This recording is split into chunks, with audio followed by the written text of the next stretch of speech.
Bonjour, je m'appelle Monsef, je suis un ingénieur consultant en aéronautique et en management de projet.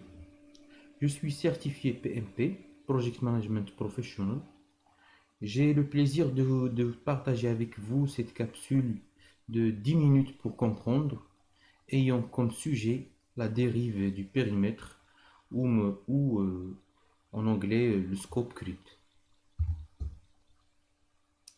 Comme vous pouvez le savoir, le premier essai de la définition du périmètre s'effectue dans la phase d'initiation du projet, exactement dans l'élaboration de la charte de projet. Et par la suite, dans la phase du planning, le périmètre est défini de façon plus élaborée. Ainsi, le PMI définit la dérive du périmètre comme suit. C'est l'expansion non contrôlée du périmètre du projet ou du contenu du produit sans ajustement de la durée, du coût et des ressources. Pour ceci, le rôle du chef de projet est de définir les limites du périmètre. Pour ce faire, la vision concernant le projet par le chef de projet et de chaque partie prenante doivent être alignées. Il doit également y avoir un alignement sur les objectifs commerciaux de l'entreprise, car il doit exister une raison valable pour entreprendre ce projet. Si l'alignement ne se produit pas, alors la limite du périmètre du projet deviendra dynamique ou changera constamment, plutôt que de rester stationnaire. En d'autres termes, la limite la limite du périmètre du projet correspond à ce que le chef de projet s'engage à fournir. D'autre part, la limite globale du projet est conçue pour satisfaire à la fois les objectifs commerciaux définis par votre entreprise et les objectifs techniques de périmètre définis par votre client, en supposant bien sûr qu'il s'agisse d'un client externe. Alors parfois, la limite du périmètre peut ne pas être clairement définie avant que le projet ne soit terminé.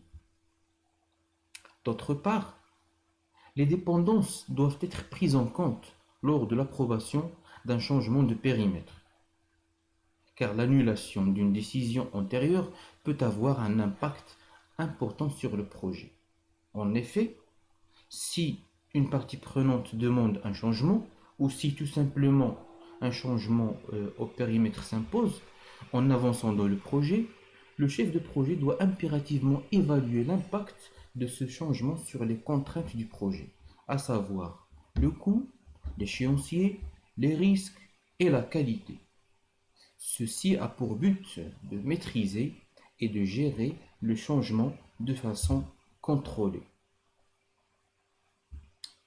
Pour ce fait, pour ce faire, et pour maîtriser la dérive du périmètre, il faut comprendre et identifier les causes de ce dernier. Ils sont scindés en deux. Il y a des causes commerciales et il y a des causes techniques. Parmi ceux-ci, il y a la mauvaise compréhension des exigences. Il y a des besoins mal définis, de la complexité, de la mauvaise communication, l'incompréhension des attentes et parfois la réglementation gouvernementale, parfois des clauses de pénalité dans les contrats et encore le mauvais contrôle du changement. Justement pour maîtriser ce phénomène presque inévitable, il faut que le chef de projet ait des connaissances en business. Ainsi, il doit exister un objectif commercial valide pour un changement de périmètre. Cela inclut au minimum les facteurs suivants. Il faut évaluer les besoins des clients et de la valeur ajoutée que ce changement de périmètre fournira. Il faut une évaluation des besoins du marché, y compris du temps nécessaire pour modifier le périmètre, la période de retour sur investissement et le retour sur investissement si le prix de vente du produit final sera trop cher pour le marché. Il faut aussi évaluer l'impact sur la durée du projet et le cycle de vie du produit. Donc, aussi, il faut évaluer la capacité de la concurrence à imiter le changement de périmètre. Et enfin, il faut évaluer les responsabilités du fait des produits associés au changement de périmètre et à son impact sur l'image de la société. Pour certaines entreprises, les modifications du périmètre ont été la principale source de leur rentabilité, davantage que le contrat initial. Alors, les clients étaient rarement informés des lacunes dans leurs énoncés des travaux, pouvant conduire à une dérive du périmètre. Lors d'un appel d'offres, par exemple, concurrentiel, les membres de la direction posaient deux questions essentielles. La première, c'est que combien coûte le travail que nous promettons?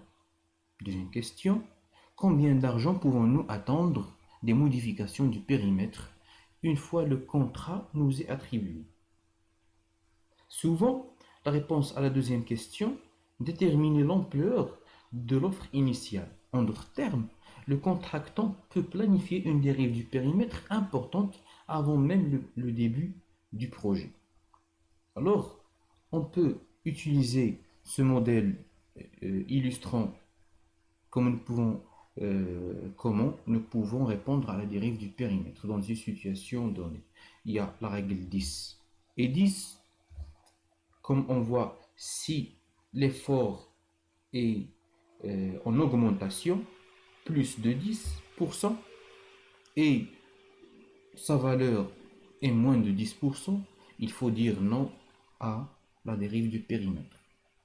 Si la valeur attendue de cette dérive de périmètre est plus de 10%, et si l'effort est moins de 10%, il faut dire oui. Et éventuellement étendre le projet. Si l'effort demandé est plus de 10% et la valeur encore attendue est plus de 10%, il faut entreprendre un nouveau projet. Enfin, certains chefs de projet croient qu'il faut empêcher toute dérive de périmètre. Mais le mieux que nous puissions faire est peut-être de le contrôler en minimisant son ampleur. Par exemple, connaître les exigences, connaître les attentes du client, éliminer la notion que le client a toujours raison, déterminer l'impact du changement, obtenir l'engagement des parties prenantes le plus tôt possible et savoir qui a le pouvoir de signature. Ainsi, je vous remercie de votre passage sur ma chaîne YouTube et je reste à votre disposition pour tout éventuel éclaircissement ou demande d'aide. Vous pouvez me contacter soit sur ma chaîne YouTube ou sur mon email. Merci et à bientôt.